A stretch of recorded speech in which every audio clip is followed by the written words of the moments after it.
Everyone says my power is a blessing. But I don't feel that way at all. Hello everyone, we're back to another first impression video, and this time we got Infinite Horizon Achates, the new 4-star light elemental soul weaver, and she seems different, right guys? She has a cool new effect on her skill 3. First of all, she is quite high base effect resistance due to her innate base 12 effect resistance plus the imprint concentration of 24 if you're triple S, which means she has a base total of 36 effects resistance, which is really nice for a cleansing soul weaver that is her main role.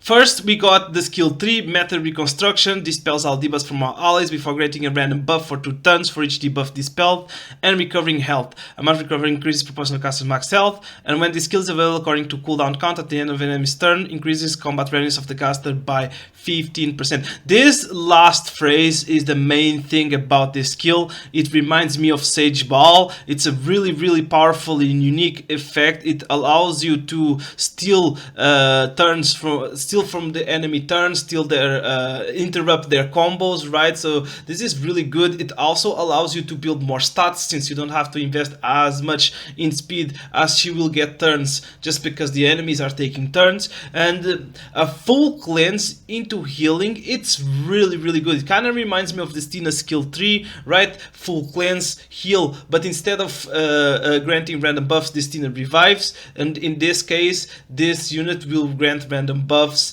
for each debuff she dispelled, and the random buffs are actually pretty good, right? We have increased greater attack buff. It's not even attack buff, it's greater attack buff. Increased critical hit chance, this is a bad debuff, this is a bad buff. Increased critical hit damage, good. Increased speed, increased defense, increased critical hit resistance, immunity, revive, barrier, and stealth.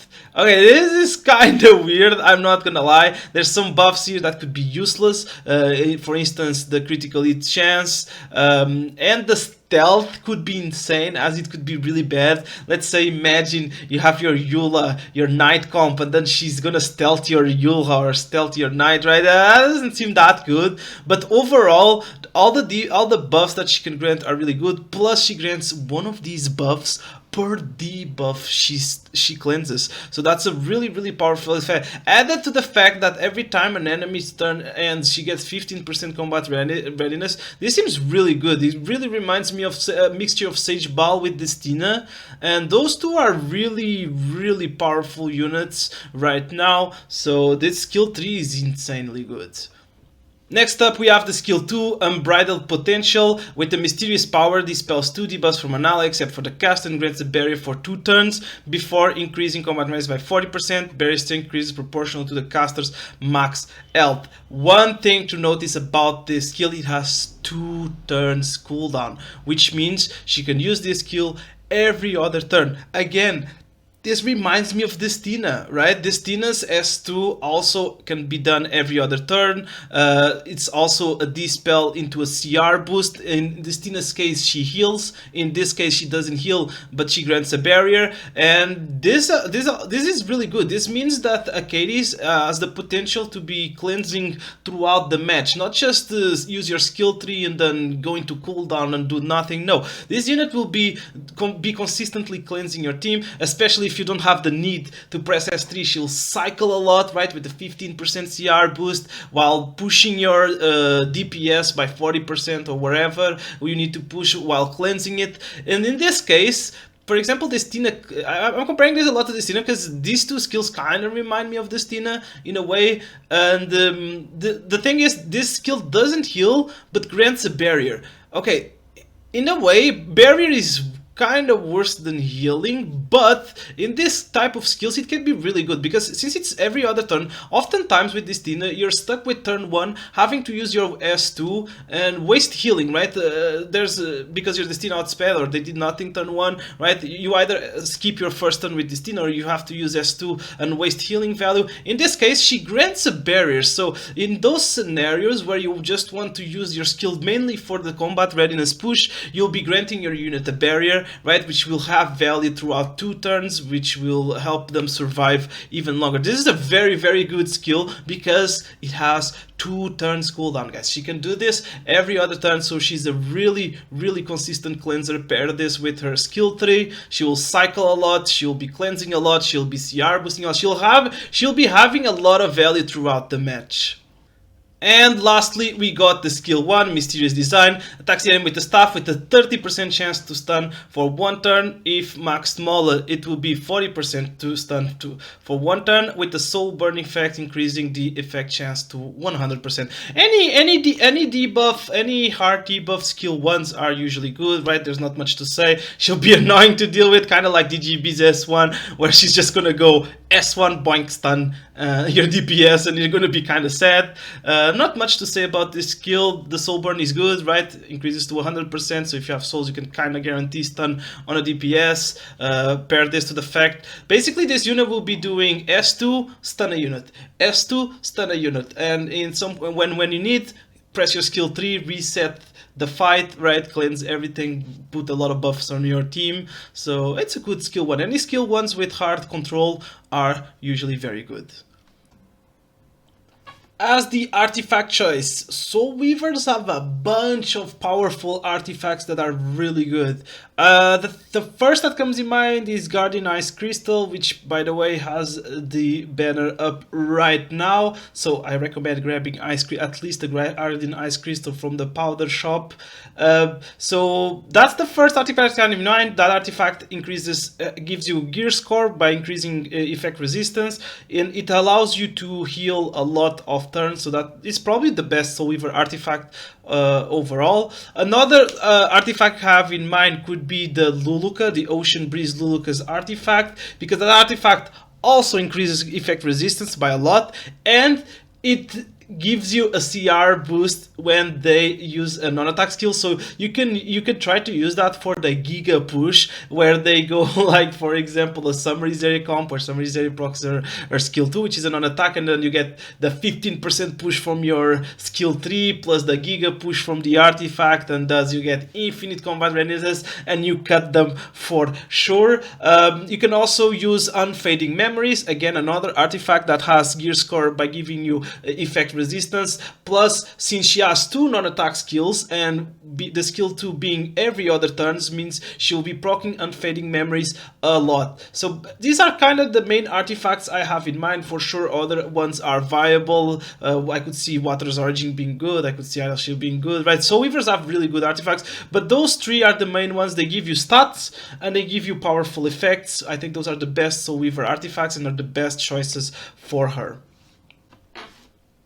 So how will I want to build this unit? In mind I have 2 potential builds that I want to try for her. Either way, both of those builds are going to be high effect resistance. When I say high effect resistance, we're talking about like maybe 250 effect resistance at least.